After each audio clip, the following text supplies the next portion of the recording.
तो एबे एबे ट्रैफिक नियम रे हैला बड़ परिवर्तन।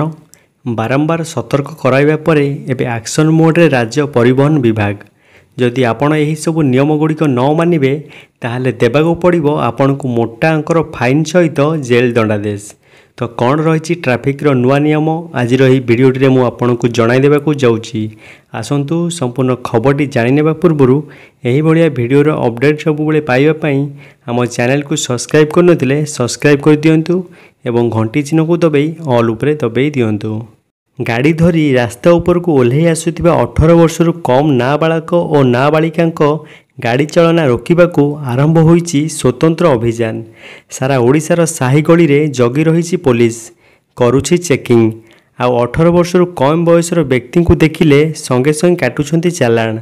2 दिन में धरा पड़ी 334 नाबालक गाड़ी चालक। यह 138 गाड़ी जबत करिछि पुलिस।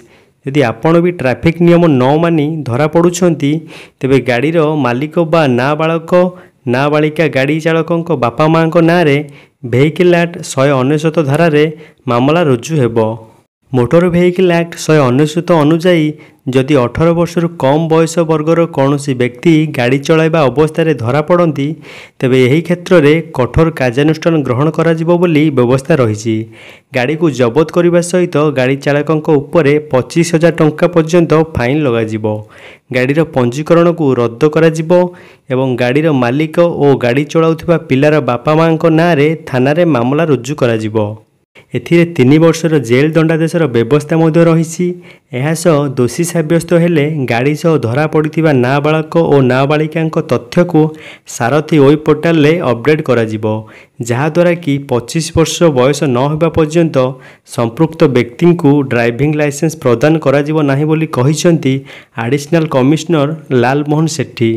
तो देखा गले ए नियमटी नाबालक और नाबालिका होईछि।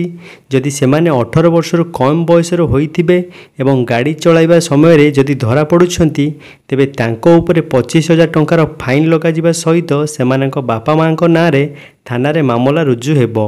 तो सावधान हो जातु बापा माँ माने जी छोट पिला को गाड़ी चलाइबा को देउछंती, कहीं अनेक जगह सीसीटीवी फुटेज को देखि मध्य चालान कटा हेलानी। तो आज ये इनफॉरमेशन टी आपको केमिति लागिला हमको कमेंट से निश्चय जणाइबा सहित वीडियोटी को लाइक करंतु एवं आपन बंधु मानकु शेयर कर दियंतु।